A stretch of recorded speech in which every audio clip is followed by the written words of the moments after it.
Pilipinas, magandang araw po sa inyo ka-coffee. Ito, good news tayo ka-coffee. Nako, marami na naman pong mga iiyak na DDS dito. Meron pong batas na pinirmahan si Pangulong Bongbong Marcos. Pakikinabangan ng mga kababayan natin. Bagong batas ka-coffee. Naku po! Iyak na naman mga DDS dito kasi magandang balita ito para sa mga kababayan natin. Lalo na po yung mga nagtatrabaho na pero walang college degree. Meron pong batas na pinirmahan si PBBM.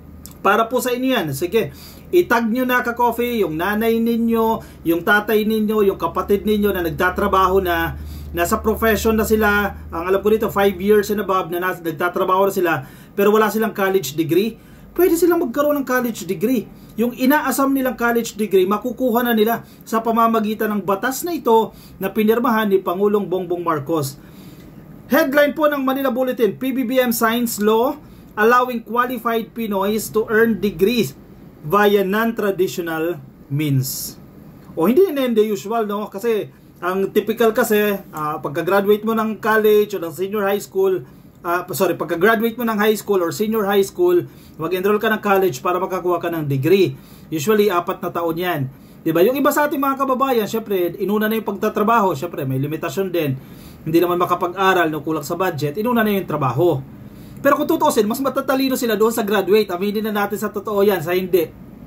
Marami na nagtatrabaho na, it's just that walang college degree, pero mas matatalino sa mga graduate. Di ba? Hindi natin minamalit yung mga graduate, pero marami po. Marami. Kaya huwag nyo minamalit yung mga walang college degree. Matatalino yung mga mayan, at pagdating sa trabaho, eksperto na yan. It's just that nga, hindi sila dumaan sa traditional, at hindi sila nakakuha ng degree. Pero, worry no more ka-coffee. May sagot na po ang gobyerno.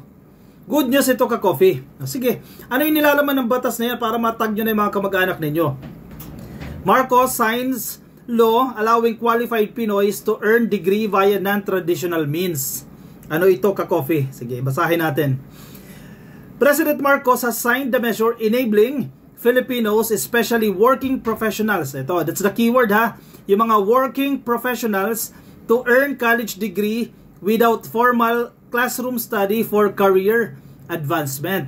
Kasi marami tayo mga working professionals na hindi ma-promote dahil kailangan nila may degree.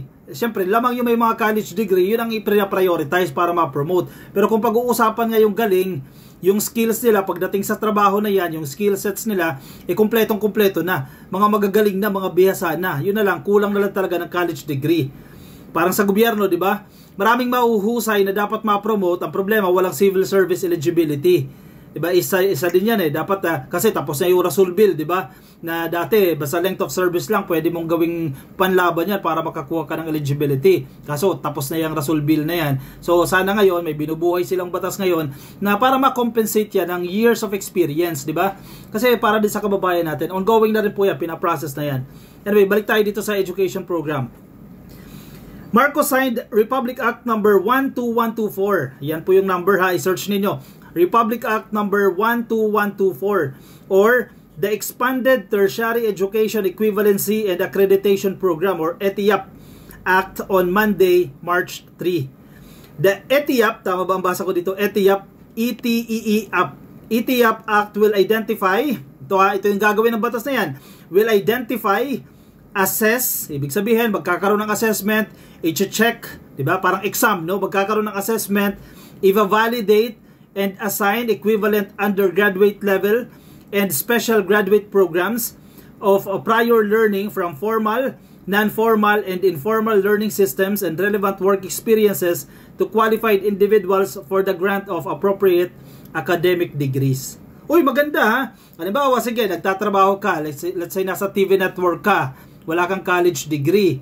Tapos, based on your experience, let's say 5 years ka na dyan sa trabaho, mahusay ka halimbawa magsulat ng balita, di ba? Pwede pala baka bigyan ka na ng degree. Hindi, sorry for the term, baka muna gamitin natin kasi may mga qualifications, no?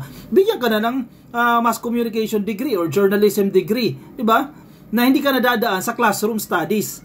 Yung typical na papasok ka sa classroom, attend ka sa teacher, etc. Yun yung pinaka-purpose nitong ETIAP. This will identify, assess, again, hindi basta-basta, hindi ka pwede, oy ako, ganito, 5 years na ako, bigyan nyo na ako ng degree, hindi pwede, i-assess ka, ka-coffee. kumbaga form of examination. I-assess ka, i-validate kung sinasabi mo ganito ka na katagal dito sa trabaho na yan. Syempre may mga documentary requirements din yan, COE, basic yan, no? At mag-a-assign po sa inyo ng equivalent undergraduate level and special graduate programs. Dalawa to, ha? Pag undergraduate kasi, kung tama yung pagkaintindi ko dito sa program na to, undergraduate, yan yung typical na pagkagaling mo ng high school, mag-enroll ka, yan yung tinatawag natin na undergraduate degree, no? Undergraduate. Kaya yung mga nagsasabi na nag-undergrad sila, hindi sila nakapagtapos ng college, ang tawag nila undergrad, hindi undergrad yon. Kapag sinabi mong undergrad, graduate yan ng college.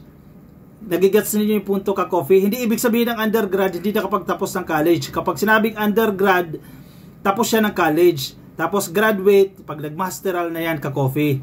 Graduate studies, nagmamasteral na yan. Yan yung level na yan. O meron din, kasi undergraduate level ang ibibigay nila at special graduate programs. Parang malamasteral ang dating nito, ha, kung tama yung intindi ko dito, ha. Special graduate programs. Halimbawa ako, sige, tapos na ako sa masteral ko. Graduate programs ang tawag namin doon. Undergrad, yung nasa college. Kasi common mistake siya ng mga Pilipino. So itong batas na to magbibigay ng undergraduate level and special graduate programs. Uy, ma-check nga to, ha. Pero meron na tayo niyan eh. Para sa mga kababayan natin na pwede nyong itag siya dito. The new law allows Filipino citizens at least 23 years old. O, check nyo. Qualified ba kayo? Dapat 23 anyos. Yung mga viewers natin mostly mga oldies na, no? So for sure, pasok na kayo dito. Dapat po kayo 23 years old, residing in the Philippines or abroad. Uy, naku, marami tayong viewers na OFW. Pwede rin kayo mag-apply dito, ha. Nasa Pilipinas ka man nakatira o sa ibang bansa, pwede kayo mag-apply. Mag-apply po kayo for equivalency and accreditation if they satisfy the requirements. Ito yung assessment na tinatawag natin. Magpapa-accredit ka o ipapa-check mo yung skill sets mo, yung equivalency na tinatawag natin. And of course, you have to fulfill, satisfy the required documents, no? Applicants should have completed the secondary school programs. Ito yung mga conditions, ka-coffee. Dapat tapos ka ng high school. Again, ha, 23 years old ka pero hindi ka tapos sa high school, hindi pwede. I think dapat mag-alternative learning system ka muna dyan. Mag-ALS ka kasi once na natapos mo yung ALS na yan, tapos ka ng high school, ha. Dapat tapos ka ng secondary school program as evidence by a high school diploma or a result of the Philippine Educational Placement Test or Alternative Learning System Accreditation and Equivalency Assessment and Certification. O, yun naman pala. Pwede. O, kailangan meron kang high school diploma o kaya ALS. Kung graduate ka ng ALS, pwede mong magamit yan. Stating that the individual concerned is qualified to enter college. O, yan. Mabilis lang yan, ka-coffee, ha? Nakakatuwa to, ha? Nakakatuwa ito. Dapat eligible ka na makapag-college. Yun nga lang, dahil kulang sa budget or kulang sa oras, kasi yung iba may budget naman, ayaw lang mag-college, no? Yeah, pwede nyo nang i-apply yan. Ito pa. They must also have at least 5 years of aggregate work experience. Aggregate, ka-coffee, pinagsama-sama ang work experience nyo yan, ha? They must also have at least 5 years of aggregate work experience in the industry related to the academic degree program or discipline where equivalency of learning is sought. O, 5 years lang. So, kung 23 ka, usually, high school, sige, tapos ka ng high school ng 16, 17, o pwede. Kung nakakalimang taong ka na sa trabaho mo, o kung nasa ang field ka na yan, depende kung anong a-applyan mong degree, no, or kung nasa ang field ka, yan, 5 years lang po, pinagsama-samang work experience yan. Not necessarily tuloy-tuloy, non-stop yung 5 years, sa aggregate ito, ka-coffee, pinagsama-samang work experience, naaabot po ng 5 taon.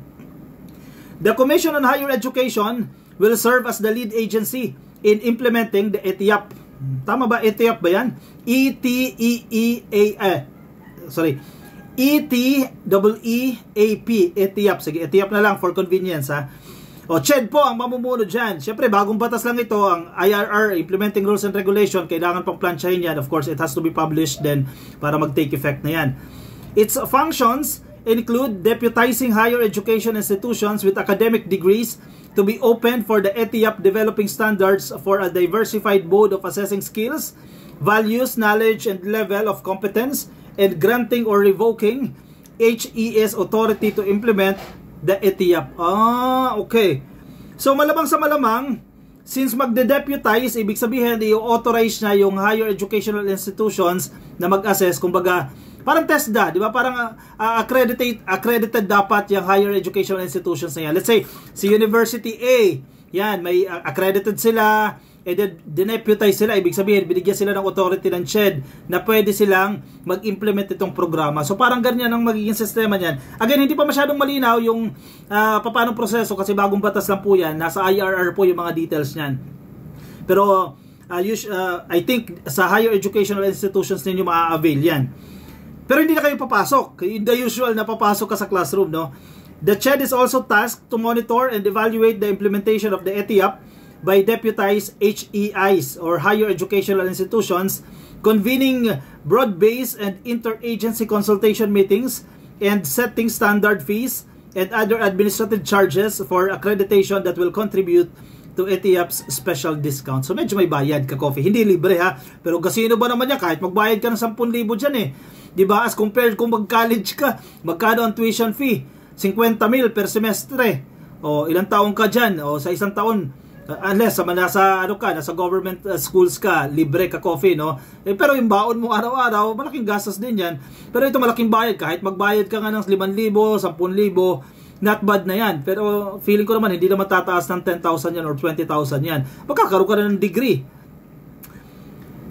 Yan, CHED po ang in charge dyan. To ensure the effective implementation of ETIAP, the Office of Programs and Standards Development or OPSD under CHED will be strengthened to serve as the permanent technical secretariat for carrying out the new law's function. Uy, very good. Ang galing ha. Ang galing nitong batas na to, Ka-Coffee. Kulang pa yung kaalaman natin dito, pero once na magkaroon na ng IRR, i-discuss natin yan. Kasi malaking tulong ito, Ka-Coffee, sa mga kababayan natin na nagtatrabaho na sa industriya. Yun nga lang, walang college degree. Ito, may chance na kayo para makuha ninyo yung inaasam ninyong college degree kasi magagamit nyo nga yan sa promotion, di ba? O kung may a-applyan kayong iba, kasi competitive din naman yung ibang mga organization eh. Kahit nga yung hindi magagaling, basta may diploma, yun ang natatanggap. Kasi pinaprioritize sila yung may diploma. Pero with this law, thank you Mr. President, pinirmahan nyo na itong batas na to, kahit papano, may laban na kayo. Actually, advantage nyo na nga yan. Kasi you have the experience, you have the diploma, diba? Ang laki ng laban ninyo doon sa mga fresh graduates kasi kulang sila sa experience, diba? Kasi ngayon, kawawa yung mga matatagal na sa industriya, wala nga lang diploma, pero magagaling sila pagdating sa trabaho. Yun nga lang, walang diploma. Pero ito na po yung sagot sa problema ninyo. Oy, thank you Mr. President sa bagong batas na ito. Oy, good news yan ha, mga DDS ha, malungkot na naman kayo ngayon. Pagpasensyahan nyo na kasi magaling ito eh. Magaling itong administrasyon na ito eh. Kaya kayo medyo malulungkot muna kayo pansamantala. Hintay-hintay muna kayo. Good news yan para sa mga kababayan natin. Makikinabang sila sa batas na yan. Kung may kakilala kayo na 5 taon na sa serbisyo, sa trabaho nila, at 23 years old, at least 23 years old, ito na po. May chance na sila makakuha ng college degree. Thank you, Mr. President. O siya, sige. Maraming salamat sa mga sumama po sa atin. Itag nyo yung mga kamag-anak ninyo, kapatid, kuya ninyo, na sa tingin ninyo magbe-benefit sa batas na yan. Yung mga nasa Facebook, pasuyin na lang, Ka-Coffee. Oy, share din natin yung video na yan para malaman din, Ka-Coffee, ng iba natin mga Ka-Coffee na nangangailangan ng batas na ito. Kasi maraming mga services, usually, hindi lang nila alam kung paano ma-avail yan. At least kahit pa paano, magkaroon sila ng ideya. Yung mga nasa Facebook natin kababayan, pasuyin na lang Ka-Coffee. Baka di pa kayo naka-like and follow sa Facebook. Mga nasa YouTube, click lang po na subscribe and hit the notification icon para updated din po kayo sa ating mga bagong upload. Maraming salamat po sa mga sumama. Ingat kayo, Ka-Coffee. Nasaan man po kayong panig ng daigdig. See you in my next video. Kape tayo. Bye-bye.